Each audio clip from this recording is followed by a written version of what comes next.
12 రోజుల కిందట కడప జిల్లాలో 3 సంవత్సరాల అత్యంత పసికందును మానభంగం చేసి చంపేశాడు ఒక నీచుడు. మనందరం చాలా బాధపడ్డాం. అదే సమయంలో ఈ రాష్ట్రంలో మహిళా సంఘాలు ఏమయ్యాయి, ప్రభుత్వం ఏమైంది, మేధావులు ఏమయ్యారు, మీడియా ఏమైంది, ఎవ్వరు ఎందుకు స్పందించరు అని చెప్పి బాధపడ్డాం.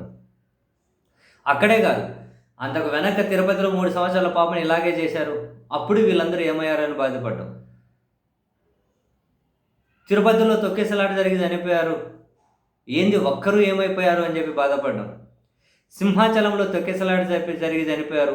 అయ్యో ఏమైపోయారు ఇప్పుడు మనం మాట్లాడుకున్నటువంటి ఈ సెక్షన్ అంతా అని చెప్పి బాధపడ్డాం.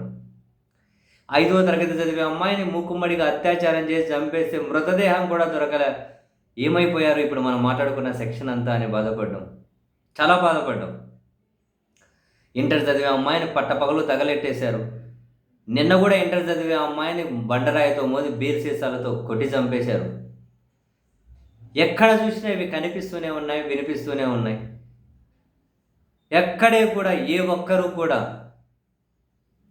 వీటి గురించి ప్రస్తావించడానికి, వీటి గురించి ఒకరోజు డిబేట్ పెట్టడానికి, ఒక ట్వీట్ పెట్టడానికి, ఒక కథనం రాయడానికి ఎవరికీ మనసు ఒప్పలేదు. మనందరం బాధపడిపోయాం. ఎక్కడికి వలస వెళ్ళిపోయారు ఈ మేధావులందరూ, ఎక్కడికి వలస వెళ్ళిపోయారు ఈ నీతిమంతులందరూ, ఎక్కడికి వలస వెళ్ళిపోయారు మహిళా సంఘాలందరూ, ఎక్కడికి వలస వెళ్ళిపోయారు అని. సో తాజాగా వీళ్ళందరూ మేము ఎక్కడికి పోలేదు, అందుబాటులోనే ఉన్నామని చెప్పి నాలాంటి వాళ్ళందరికీ ధైర్యం చెప్పడం కోసం వచ్చారు. నేనైతే అమితమైన ఆనందంలో ఉన్నా. పర్లేదు, మహిళా సంఘాలు ఉన్నాయి, మహిళా మనులు ఉన్నారు, మేధావులు ఉన్నారు, మీడియా ఉంది, వివిధ వ్యవస్థలో కీలకంగా పనిచేసిన వాళ్ళు అందరూ కూడా రాష్ట్రానికి అండగానే ఉన్నారు. భయపడకండి. ఇన్ని రోజులు ఎందుకు స్పందించలేదు అంటే బహుశా వాళ్ళు చాలా బిజీగా ఉండి ఉంటారు. తాజాగా అమరావతికి సంబంధించి ఒక జర్నలిస్టు ఒక టీవీ ఛానల్ డిబేట్లో ఒక చెత్త కమెంట్ చేశారు. తర్వాత క్షమాపణలు చెప్పారు. యాక్చువల్గా అక్కడితో ముగియాలి, కానీ అక్కడితో ముగియనిస్తే చాలా ప్రయోజనాలు మిస్ అయిపోతారు కదా ప్రస్తుత పాలకపక్షం. సో అందుకని చెప్పి దాని మీద వరుసగా రోజు ఒకరు, ముఖ్యమంత్రి గారి వరకు అయిపోయింది, కింద అందరూ అయిపోయారు. తాజాగా ఇదే అంశం మీద గౌరవ మాజీ ఉపరాష్ట్రపతి వెంకయ్య నాయుడు సార్ కూడా వచ్చారు. వెంకయ్య నాయుడు గారు కూడా వచ్చేసారు, ట్వీట్ పెట్టేశారు. అదే మనం మహిళలు చూస్తూ ఉన్నాం. అసలు ఫోటోలు బట్టి చెప్పుతో కొడుతూ, కాలితో రాకేస్తూ, కసి, మహిళల కసి మామూలుగా లేదు. అది మాట్లాడేశారు, ఆవేశంలో క్షమాపణ చెప్పేశారు. అయినా ఇది ముగియలే, అది కంటిన్యూస్ ప్రాసెస్. ఇంకా 4 ఏళ్ళు ఉంటుంది ఇది కొనసాగింపుగా. అమరావతి మీద ఏదైనా కనుక ఒక వ్యతిరేక వ్యాఖ్య వినిపిస్తే అది దీన్ని తీసుకొని వచ్చేస్తారు. మీరు చూస్తూ ఉండండి. తాజాగా వెంకయ్యనాయుడు సార్ కూడా వచ్చేసారండి. ఆ సార్ కూడా ఆంధ్రప్రదేశ్ రాజధాని అమరావతి కోసం భూములు ఇచ్చిన రైతుల గురించి కొందరు నోళ్లు పారేసుకోవడాన్ని తీవ్రంగా ఖండిస్తున్నాను. మనం ఎంతకు 10 తీవ్రంగా ఖండించాం. ఇలాంటి జుగుప్సాకరమైన వ్యాఖ్యలు అత్యంత దారుణమైనవి, హేయమైనవి, సభ్య సమాజం సహించలేనివి.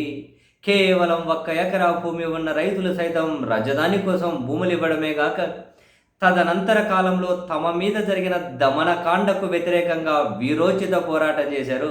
ఎట్లా సార్, ఎట్లా? తదనంతర కాలంలో తమ మీద జరిగిన దమనకాండ. అమ్మో, చాలా పెద్ద పదమే. ఏంటది, ఎప్పుడు జరిగిందబ్బా? ఏమో, బహుశా నేను ఫాలో అయినట్లేము. తదనంతర కాలంలో వాళ్ళ మీద జరిగిన తీవ్రమైన దమనకాండ అంట, బహుశా ఫాలో అయినట్లేంలేండి. దమనకాండకు వ్యతిరేకంగా విరోచిత పోరాటం చేశారు. అమరావతి ప్రాంతంలో వ్యవసాయమే ప్రధాన వృత్తిగా, అది అలాగే ఉండాలని కదా సార్ మాలాంటి వాళ్ళ బాధ అంతా. అదంతా కాంక్రీట్ జంగాలు అవ్వద్దనే కదా, 3 పంటలు పండే భూములు పోవద్దనే కదా బాధ అంతా. అమరావతి ప్రాంతంలో వ్యవసాయమే ప్రధాన వృత్తిగా, ప్రవృత్తిగా జీవనం సాగిస్తూ భవిష్యత్తు తరాల కోసం వారు చేసిన త్యాగాలు నిరుపమానమైనవి. అలాంటి రైతులను, ముఖ్యంగా మహిళామూర్తులను ఉద్దేశించి చేసిన వ్యాఖ్యలు కిరాతకమైనవి. ఆడబిడ్డల ఆత్మగౌరవానికి భంగం కలిగించడం క్షమించరాని నేరం. ఇందుకు బాధ్యులైన ప్రతి ఒక్కరి మీద చట్ట ప్రకారం కఠిన చర్యలు తీసుకోవాలి. ఇంకా ముఖ్యమంత్రి గారు చెప్పిన తర్వాత, ఇంకా ఈసారి చెప్పిన తర్వాత కఠినమైన చర్యలు తీసుకోకుండా ఉంటారా? ఈరోజు రేపు అరెస్ట్ చేసి వరుస పెట్టి ఎన్ని స్టేషన్లలో కేసులు ఉంటే అన్ని స్టేషన్లో తిప్పి ఇంకా వేరే ఏముంటే ఇంకా అవన్నీ పెట్టరు, వదిలిపెడతారా? ఇంత పెద్ద పెద్ద మనుషులు చెప్పిన తర్వాత ఊరుకుంటారా అండి? అది ఏంది, అమరావతి మీద వ్యాఖ్యలు చేసి ఊరుకుంటారా? చేసిన చెత్త మనం ఖండించాం, వాళ్ళు క్షమాపణలు చెప్పారు. ఇది ఎక్కడితో ముగియదు.